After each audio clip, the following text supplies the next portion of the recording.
Friends, welcome to my YouTube channel guidance to success और मैं हूं अमित कुमार। और आज हम लोग पढ़ने वाले हैं कंज्यूमर इक्विलिब्रियम यूटिलिटी एनालिसिस में टू कमोडिटी केस में हम किस तरीके से कंज्यूमर इक्विलिब्रियम फाइंड आउट करते हैं। इससे पहले की वीडियोज़ में आप लोगों को सिंगल कमोडिटी पे हम कैसे फाइंड आउट करते हैं कंज्यूमर इक्विलिब्रियम, ये मैं आपको ऑलरेडी बता चुका हूँ। तो चलिए आइए अब बात करते हैं हम लोग टू कमोडिटी केस की। अगर मैं सबसे पहले बात करूँ कंज्यूमर इक्विलिब्रियम की, कंज्यूमर इक्विलिब्रियम होता क्या है, तो मैं आपको बता दूँ कि जब आपका प्राइस ऑफ जो कमोडिटी जो है वो स्टेबल हो, साथ ही साथ आपकी जो इनकम है वो भी स्टेबल हो और फिक्स्ड हो, उसके बाद जो आप अपने गुड्स एंड सर्विसेज के ऊपर जो आप एक्सपेंडिचर करते हैं और मैक्सिमम जो आप सेटिस्फेक्शन गेन करते हैं, उसको हम लोग कंज्यूमर इक्विलिब्रियम कहते हैं। ठीक है, आइए अब देखते हैं एक छोटे से डेफिनेशन के थ्रू। अगर मैं बात करूँ उसकी डेफिनेशन की, जैसे मैंने यहाँ पे लिखा हुआ है, the consumer is in equilibrium when given his income and market price, he plans his expenditure on different goods and services in such a way that he maximizes his total satisfaction। जैसा कि मैंने आपको बताया कि जब वो अपनी given income और मार्केट प्राइस के ऊपर जब वो अपने एक्सपेंडिचर को गुड्स एंड सर्विसेज पे कुछ ऐसे करे कि वो सबसे ज़्यादा सेटिस्फैक्शन गेन कर पाए, उसको हम लोग कंज्यूमर इक्विलिब्रियम कहते हैं। ठीक है, अगर मैं बात करूँ कंज्यूमर इक्विलिब्रियम कि कुछ बेसिक एजम्पशंस हैं जो हमको लेने पड़ते हैं जब भी हमें इक्विलिब्रियम फाइंड आउट करते हैं, क्योंकि हम इकोनॉमिक्स पढ़ रहे हैं और हमें पता है कि कोई भी चीज़ अगर हमें फाइंड आउट करनी है हमें कुछ एजम्पशंस माइंड में रखने पड़ते हैं। तो यहाँ पर भी जो है कुछ बेसिक एजम्पशंस लिए गए हैं जो कुछ इस तरीके से। सबसे पहले तो क्या कि जो आपका कंज्यूमर होगा वो एक रैशनल कंज्यूमर होगा, मतलब जो भी कंज्यूमर है उसका मकसद केवल यहाँ पर अपना जो सेटिस्फैक्शन है उसको बढ़ाना है। ठीक है, फिर जो है कार्डिनल यूटिलिटी, मतलब हम जो यहाँ पे यूटिलिटी फाइंड आउट, क्योंकि हमें पता है हम क्या फाइंड आउट कर रहे हैं, यूटिलिटी एनालिसिस के थ्रू हम लोग कंज्यूमर इक्विलिब्रियम फाइंड आउट कर रहे हैं। तो इसमें कहा जा रहा है कि जो भी आपकी यूटिलिटी है या फिर जो भी आपका सेटिस्फैक्शन है वो जो है वो कार्डिनल नंबर्स में होना चाहिए। कहने का मतलब क्या है, उनको आप नंबर्स में डिनोट कर सकते होने चाहिए। अगर आप नंबर से डिनोट कर सकते हैं तभी हम यहाँ पर कंज्यूमर इक्विलिब्रियम फाइंड आउट कर पाएंगे। फिर थर्ड है इंडिपेंडेंट यूटिलिटी, मतलब जो भी आपका गुड जिसके ऊपर आप कंज्यूमर इक्विलिब्रियम फाइंड आउट कर रहे हैं वो इंडिपेंडेंट गुड होना चाहिए, मतलब वो जो गुड है उसको पसंद करना या फिर उसका कंजप्शन जो है वो पर्टिकुलर किसी गुड पर डिपेंडेंट नहीं होगा, वो केवल अपने ही प्राइस के ऊपर डिपेंडेंट होगा। ठीक है, फिर बात करते हैं हम लोग marginal utility of money is constant, मतलब जो आपकी पैसे की जो सेटिस्फैक्शन करने की जो क्षमता है वो आपकी कांस्टेंट होनी चाहिए। कहने का मतलब ये है, अगर आप यूटिलिटी गेन करते हैं तो हमने ये माना है कि मनी की यूटिलिटी सेटिस्फाई करने की एक वैल्यू होती है। जैसे कि हो सकता है कि अगर हम मान के चलें कि 1 रुपये जो है वो आपको 2 यूटिल्स का सेटिस्फैक्शन देता है, तो हम ये कह सकते हैं कि जो मार्जिनल यूटिलिटी ऑफ मनी है वो क्या है, वो 2 यूटिल्स है। क्यों? क्योंकि वो 1 रुपये जो है वो आपको 2 यूटिल्स का जो सेटिस्फैक्शन है वो देता है। ठीक है, चलिए अब बात करते हैं हम लोग जो कमोडिटी है, कमोडिटी का परचेज जो है वो 3 बेसिक बातों पर डिपेंड करता है। सबसे पहले तो जो क्या कि जो प्राइस ऑफ द कमोडिटी है उसके ऊपर, जो प्राइस का जो खुद एक कमोडिटी का प्राइस है उसके चेंज होने से भी जो कंज्यूमर का बिहेवियर है वो बदलता है। हमें पता है कि अगर कोई चीज़ हमें महंगी मिलेगी तो हम उस चीज़ को नहीं खरीदेंगे, लेकिन अगर कोई चीज़ हमें सस्ती मिलेगी तो डेफिनेटली हम क्या करेंगे, अपने कंजप्शन को बढ़ाएंगे। ठीक है, इसीलिए प्राइस ऑफ द कमोडिटी जो होता है वो एक बहुत बड़ा फैक्टर होता है परचेज ऑफ अ कमोडिटी को इन्फ्लुएंस करने के लिए इन अ कंज्यूमर के केस में। ठीक है, फिर अगर मैं बात करूँ marginal and total utility of a commodity, total utility में पता है जो जितनी आप क्वांटिटी गेन करते हैं, मतलब आप कंज्यूम करते हैं और जो उससे टोटल आपको यूटिलिटी का सेटिस्फैक्शन मिलता है हम उसे टोटल यूटिलिटी कहते हैं। और मार्जिनल यूटिलिटी क्या होता है, जो चेंज इन टोटल यूटिलिटी होता है जब आप एक एडिशनल क्वान्टिटी कंज्यूम करते हैं। तो इन दोनों के ऊपर भी जो कंज्यूमर का जो परचेज है वो डिपेंड करता है। फिर मैं बात करता हूँ मार्जिनल यूटिलिटी ऑफ मनी, जो पैसा है, पैसा की जो मार्जिनल यूटिलिटी है उसके ऊपर भी जो है कंज्यूमर का बिहेवियर डिपेंड करता है। ठीक है, इन सिंगल कमोडिटी केस से हम ऑलरेडी कुछ बेसिक बातें जानते हैं, जैसे कि सिंगल कमोडिटी केस में जो इक्विलिब्रियम फाइंड आउट करते थे हम लोग, उसमें जो एक बेसिक कंडीशन थी वो क्या थी, वो थी marginal utility of commodity x divided by price of x, वो इक्वल होना चाहिए था किसके, मार्जिनल यूटिलिटी ऑफ मनी के इक्वल होना चाहिए था। ये कंडीशन थी कंज्यूमर इक्विलिब्रियम के लिए इन सिंगल कमोडिटी केस, ठीक है। लेकिन क्योंकि हम इसमें बात कर रहे हैं 2 कमोडिटी केस की, तो हमें यहाँ पे ज़्यादा चेंजेस करने की ज़रूरत नहीं है। हमें ऑलरेडी पता है कि सिंगल कमोडिटी केस में क्या होता है, ये इक्विलिब्रियम कंडीशन है। तो मान के चलिए अगर आपका फर्स्ट कमोडिटी, क्योंकि हम यहाँ पे क्या कर रहे हैं, 2 और मोर देन 2 कमोडिटी के बारे में बात कर रहे हैं, और हम यहाँ पर समझने वाले 2 कमोडिटी के थ्रू। तो हमने मान लिया है कि एक्स आपका वो क्या है, वो पहला कमोडिटी है, और वाई जो है वो आपका दूसरा कमोडिटी है। अगर मैं बात करूँ एक्स जो कमोडिटी है उसका जो कंज्यूमर इक्विलिब्रियम की मैं बात करूँ, तो वो कब स्ट्राइक करेगा, जब आपका marginal utility of X divided by price equal होगा किसके, मार्जिनल यूटिलिटी ऑफ मनी के।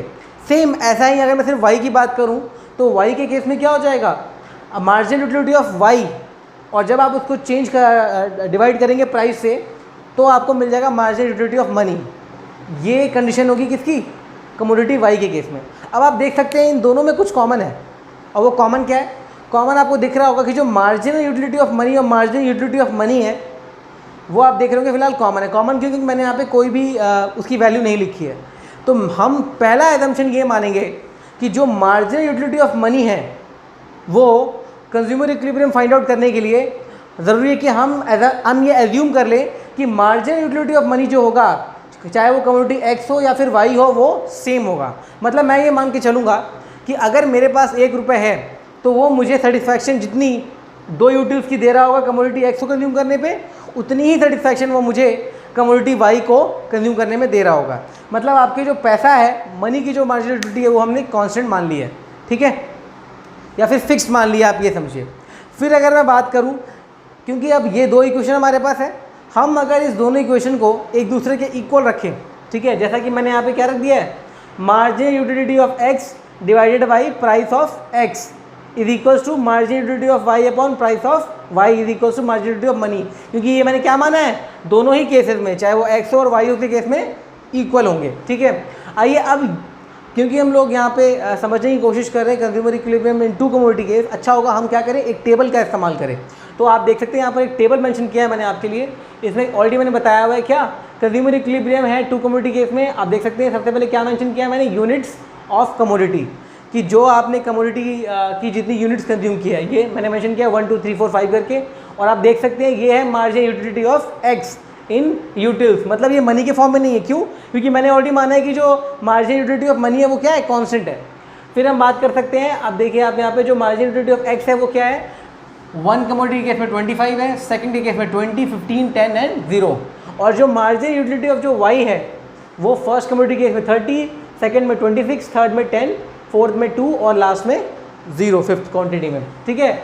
अब हमने ऑलरेडी क्या एज्यूम किया है कि जो आपका मार्जिनल यूटिलिटी ऑफ मनी है वो तो कांस्टेंट है ही दोनों के केस में, लेकिन साथ ही साथ हम एक चीज़ और मानेंगे क्या, कि जो दोनों का प्राइस होगा, प्राइस भी सेम होगा।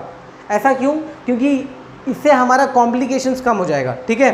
हमने मान लिया है क्या, यहाँ पे एज्यूम करेंगे हम लोग कि एजम्पशन जो है प्राइस जो होगा ऑफ कमोडिटी एक्स और कमोडिटी वाई वो भी इक्वल होगा, और वो क्या होगा, 1 रुपीज़ के इक्वल होगा, ठीक है।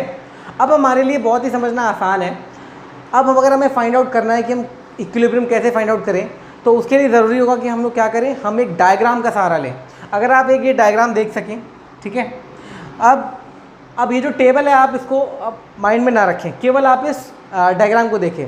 मैंने एक तरीके से रफली ड्रॉ किया है, मैंने इस डेटा को ड्रॉ करने की कोशिश की है, जो कि कम्प्लीटली क्योंकि मैंने एक लाइन्स का इस्तेमाल किया है। जनरली अगर मैं पॉइंट्स ड्रॉ करता और उनको मैं ड्रॉ करता तो ये थोड़े से लाइन ऊपर नीचे होते हैं, ठीक है। जनरली मैंने आपको समझाने के लिए मैंने मान लिया है कि जो मैंने मार्जिनल यूटिलिटी ऑफ एक्स जो है मैंने डिनोट कहाँ की है, वो मैंने इस साइड शो की है, देख रहे हैं, गुड एक्स है ये, और यहाँ पर गुड वाई है, और यहाँ पर शो किया मैंने मार्जिनल यूटिलिटी ऑफ एक्स, और वहाँ पर मैंने शो किया मार्जिनल यूटिलिटी ऑफ वाई, ठीक है। और मैंने नीचे क्या माना है कि ये कंजप्शन है, कंजप्शन ऑफ गुड्स कितने हैं देख सकते हैं आप, 1 2 3 4 और 5, ठीक है। अब जनरली यहाँ पे क्या है कि यहाँ पर 2 कमोडिटी हम यूज़ कर रहे हैं, एक कमोडिटी आपकी इस साइड है, और दूसरी आपकी इस साइड है।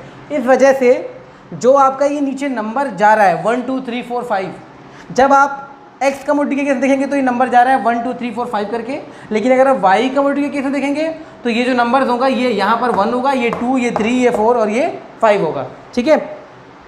अब अगर मैं आपसे बात करूं, मैंने इन लाइंस को ड्रॉ कर दिया। मैंने क्या किया, मार्जिन यूटिलिटी जो एक्स था मैंने उसको ड्रॉ किया पहले, ठीक है। और जो मैंने मार्जिनल यूटिलिटी ऑफ वाई था मैंने इसको भी ड्रॉ किया, ठीक है।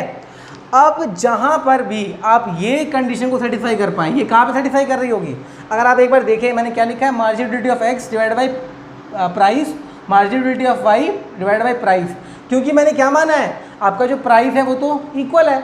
अगर आपका प्राइस इक्वल है तो अगर मैं इसको हटा दूँ, दोनों को काट दूँ, क्या बच गया आपके पास, जहाँ पर आपका मार्जिनल यूटिलिटी ऑफ एक्स किसके इक्वल आएगा, मार्जिनल यूटिलिटी ऑफ वाई। और ये तो आपको ऑलरेडी पता है दोनों का इक्वल है, हमने मान के बैठे हैं, तो ये लिखने की ज़रूरत नहीं है। केवल आपको क्या करना है, देखना है मार्जिनल यूटिलिटी ऑफ एक्स और मार्जिनल यूटिलिटी ऑफ वाई कहाँ पर इक्वल होंगे। अब क्योंकि मैंने ये जो ग्राफ ड्रॉ किया है आप देख सकते हैं ये दोनों की दोनों लाइनें एक दूसरे को इंटरसेक्ट कर रही हैं, मतलब जहाँ भी ये दो लाइनें एक दूसरे को इंटरसेक्ट कर रही होगी, जो कि ये पॉइंट आप देख सकते हैं जिसको मैंने ओ नाम दिया है, ये आपका क्या है, ये आपका पॉइंट ऑफ इंटरसेक्शन भी है। इंटरसेक्शन किसका है, मार्जिनल यूटिलिटी ऑफ एक्स और मार्जिनल यूटिलिटी ऑफ वाई, लेकिन साथ ही साथ ये आपका इक्विलिब्रियम पॉइंट भी है, ठीक है। ये आपका इक्विलिब्रियम पॉइंट क्यों है, क्योंकि ये वही पॉइंट है जहाँ पर आपकी ये जो कंडीशन है वो सेटिस्फाई हो रही है, जहाँ पर मार्जिनल यूटिलिटी ऑफ एक्स जो है वो मार्जिनल यूटिलिटी ऑफ वाई के इक्वल है, इसीलिए ये आपका पॉइंट ऑफ इक्विलिब्रियम होगा। और टू कमोडिटी केस में हम इसी तरीके से कंज्यूमर इक्विलिब्रियम फाइंड आउट करते हैं। आई होप आपको मेरा लेक्चर पसंद आया हो, पसंद आया तो प्लीज़ लाइक करें, सब्सक्राइब करें। Thank you.